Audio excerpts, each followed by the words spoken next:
Soybean चिल्लीचा बेत चाललाय पहा. आणि ते पण आरव करतोय आणि पल्लवी फक्त खातीये. आणि आरवचं फेवरेट सोयाबीन आणि फ्राय करायच्या आधीच पहा फ्राय केलंय आणि तसंच खायचं काम चाललंय. खूप छान केलंय हे पहा. फ्राय केलेलं इथं ठेवलंय आणि इकडे लगेच असं खायचं काम चाललंय. कसं लागतंय आरव? छान आहे ना. पहा तळायचं पण काम आरव करतोय. तिला करायचंय का फ्राय करायचंय का? ते शेजवान चटणी तो का आधीच खाऊन टाकताय तुम्ही?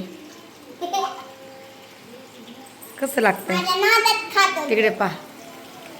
तिकडे उकळायला ठेवले दूध, कारण दूध जास्त होतं ना.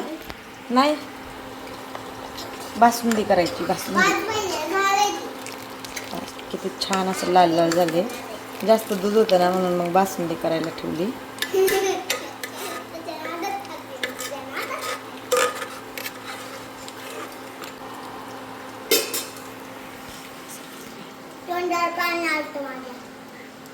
खायला ना खूप छान लागतं. शेतामध्ये बघा थोडंसं मका वगैरे लावली होती. छोटंसं किचन गार्डनमध्ये कोबी वगैरे वांगी. तर थोडीशी नाशी कीड पडल्यासारखी झाली. मग आरव म्हटलं मी ना त्याच्यावरती औषध वगैरे मारतो चला म्हटलं. आणि मुलांना आलं पण पाहिजे आणि तो ना सगळ्या गोष्टीमध्ये ॲक्टिव्ह पण आहे बरं का. तर जास्त काय पंप भरला नाही बरं का. तर त्याला आवड खूप आहे त्याच्यामुळं तर काहीच वाटत नाही. आणि सगळेजण म्हणतील की त्याला एवढं मोठं वजन वगैरे दिलं, तसं काही नाही बरं का. तर इतकी आवड आहे ना प्रत्येक गोष्टीमध्ये खरंच. आणि मी ना कुठल्याच गोष्टीला त्याला नाही म्हणत नसते. तुम्ही ह्याच्या आधी पण पाहिलं असेल त्याने किचनवरती छान असं सोयाबीन चिल्लीसुद्धा बनवली. तर सगळं मुलांना आलं पण पाहिजे. आणि नाही म्हटलं ना तर मुलांना अशी म्हणजे डोक्यावरती बसतात बरं का. आणि आरवना नाही म्हटलं तरी सगळ्या गोष्टीमध्ये तो ना म्हणजे भाग घेऊन काम करत असतं खरंच. आणि मला पण खूप छान वाटतं. आणि असं काम सगळ्यांना आलं पण पाहिजे. आणि हे असं ना गावाकडंच करायला भेटतं बरं का. शहरातली मुलं पहा त्यांना ना अजिबात म्हणजे किती मोठं झालं तरी असं समजत नाही, कारण खेळायलाच काही नसतं ना. त्याच्यामुळं तर अजिबातच त्यांना गावाकडे आल्यानंतर काय खेळू आणि काय नाही असं होत असतं. आणि कसं सगळं मुलांना खेळणं बागडणं असं वातावरणामध्ये पाहिजे. सगळ्या गोष्टी पाहिजे. शाळेत पण हुशार पाहिजे. आणि आरवना सगळ्या गोष्टींमध्ये हुशार आहे. शाळेतसुद्धा खूप हुशार आहे.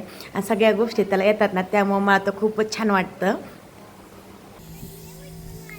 चल तिकडल्या बाजूला मारत तिकडं त्या साईडला पण मका लावली ना शिळीला.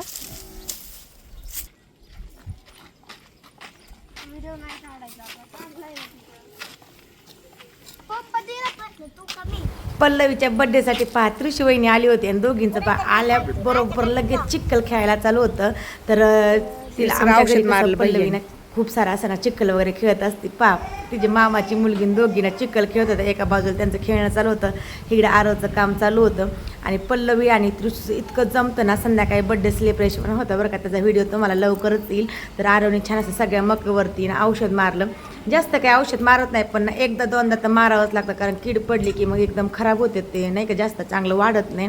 आणि एका साईडला ना वांगी टोमॅटो कोबी असं मिरच्या वगैरे लावल्या होत्या ना, त्याच्यावरती थोडंसं मारायचं होतं. एकदा फवारा मारला ना मग 1-1.5 महिना अजिबात त्याच्यावरती काय मारावं लागत नाही. हे असं शेताकडचं वातावरण गावाकडचं वातावरण कसं वाटतं ना, कमेंट करून सांगायला अजिबात विसरू नका. अशी खरंच असली गावाकडली मज्जा आहे ना, खरंच गावाकडंच मिळते बरं का. शहरातल्या मुलांना असं पाहिलं तरी असं वाटतं हे काय ते काय असं बरं का. तर असा हा आरव खूप छान असं काम करतो. आणि खरंच म्हणजे नवजण्यासारखीच गोष्ट आहे बरं का. सगळे म्हणतील किती नवजते, तर असं म्हणजे किती बोलू असं ह्या म्हणजे आरवलं होतं. शाळेत जातो, कारण त्याची शाळेला सुट्टी पण लागलेली नाही बरं का. कारण 5वीचं वर्ष संपून रिझल्ट वगैरे लागून तो ना 6वीच्या वर CBSE पॅटर्न असल्यामुळे त्याला ना दररोज शाळा आहे. आल्यानंतर अभ्यास वगैरे करणं आणि असं थोडंसं बाहेर खेळणं आणि असं काही काम करायचं म्हणून त्याला खूप उत्साह असतो.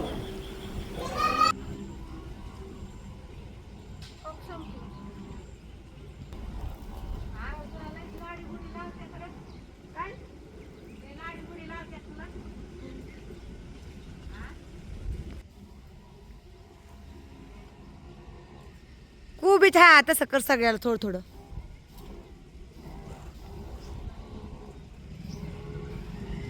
सगळ्या झाडांना कर थोडं थोडं.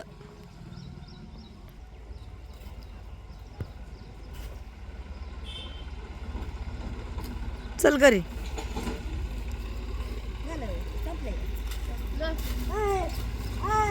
कोणाकोणाला असे गावाकडले व्हिडिओ पाहायला आवडतात कमेंट करून नक्की सांगा. पहा आणि आरवने केलेले कामाला आज सगळ्यांनी नक्की असं लाईक करा. आणि कसं वाटलं माझा आजचा व्हिडिओ कमेंट करून नक्की सांगा. आरवने केलेलं काम पण कसं वाटलं ते सुद्धा नक्की नक्की कमेंट करून सांगा. चला तर असेच नवीन नवीन व्हिडिओ पाहण्यासाठी चॅनलला लाईक शेअर कमेंट आणि सबस्क्राईब करायला अजिबात विसरू नका. बाय. जाता जाता सबस्क्राईब.